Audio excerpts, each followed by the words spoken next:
Welcome everyone to my Game Week 1 team selection. If you enjoyed the video, please remember to like it and subscribe to the channel. Drop a comment with your thoughts on Game Week 1. First up, I've gone with Brentford's new keeper, Kelleher. Since some inspired cameo performances for his previous club Liverpool, I think it's fair to say everyone in the football world rates him highly.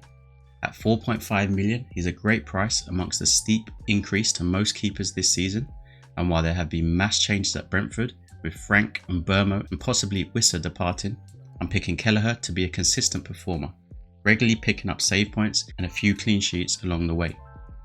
Next up is Virgil van Dijk. This will be his 11th season in FPL. He has picked up 10 or more clean sheets in 6 of the previous 10, and with DEFCON being introduced this season, despite Liverpool's dominance, surprisingly, Van Dijk finds himself amongst the top performers for defensive contributions. Factor in his goal threat from set pieces makes him a point-scoring, triple threat defensive option. Van der Ven has been selected for his great first fixture, along with solid fixture rotation with Palace.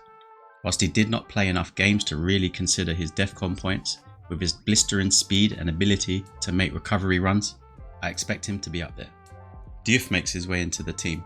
There's a lot of love for his opposite counterpart in Wan-Bissaka due to his strong DEFCON stats.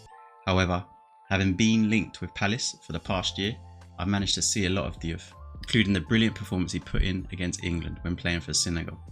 Diouf is Munoz on the left, a player who likes to get forward at every opportunity. Potter's system favours the wingback, and I can see Diouf causing a few shocks this season. Munoz joins the defence.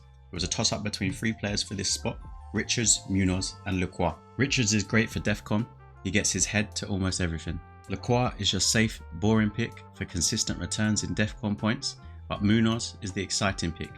He gets clean sheets, assists, goals, and after watching the Community Shield on Sunday, I made my mind up on him. He's a constant threat to opponents, and having him in my FPL squad will make watching him even more enjoyable.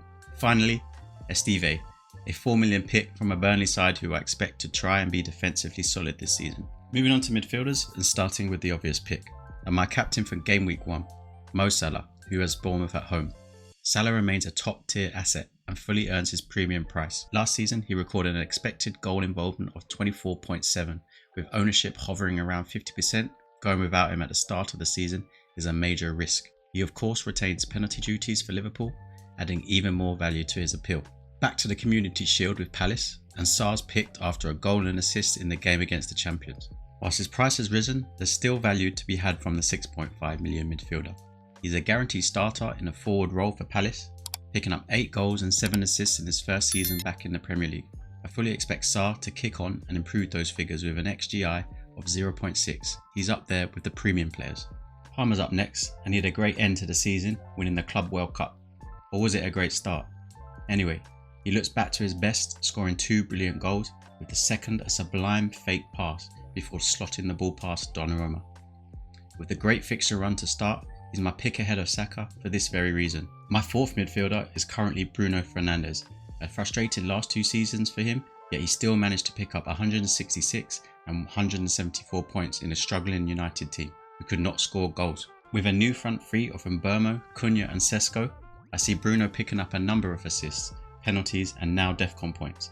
Last season, he would have earned an additional 22 points from DEFCON, placing him comfortably among the top 25 midfielders. Anderson rounds out my midfield, and with a decent run of fixtures to start the season, he feels like great value.